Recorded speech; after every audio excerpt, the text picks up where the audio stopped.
In an age of exploration, men were bringing plants back from all over the world, and our modern gardens are filled with exotica.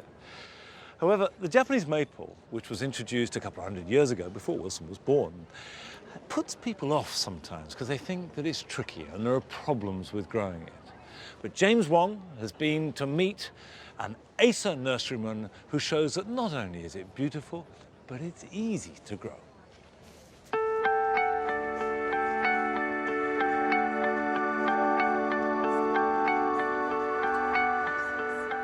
Neil, another gold medal.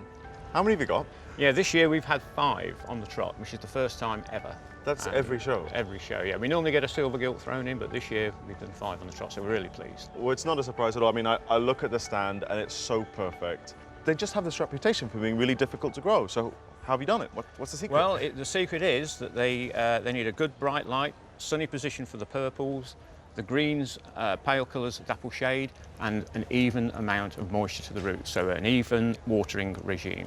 That makes it sound so much simpler than anyone else does. And you look at it, and what you notice is this diversity of colour, of texture, of form.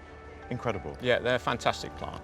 And there's a plant for every aspect in the garden.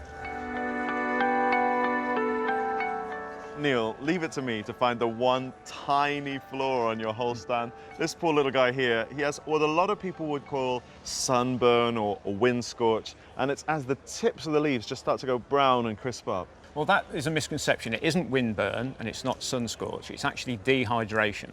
And that is because at some point I've missed watering this tree and it's run out of moisture and it is dehydrated on the tips of the leaves.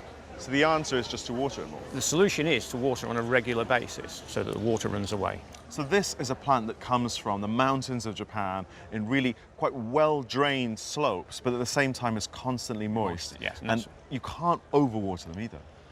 You can't overwater them providing they're in the right size pot. So small pot, a regular amount of watering. Okay, so this is the right size pot, or would you? Well, this one is now ready to pot on. Okay. So from that size, we would move up to this size pot, which is a 9 centimetre.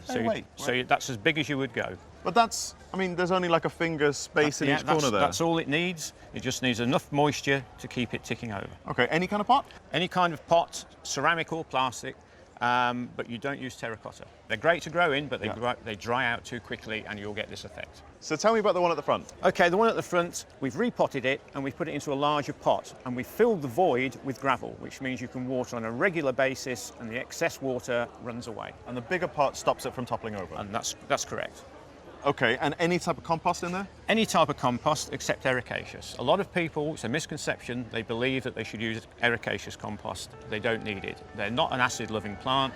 They are 6.5, which is just the acid side of neutral. So whatever kind of garden soil you've got, you can grow an Acer? They will grow in anything. Literally everything everyone has ever told me about growing Acers is wrong. Like, you're like a gardening hero. You're welcome. Well, enjoy the show. Thank you very much.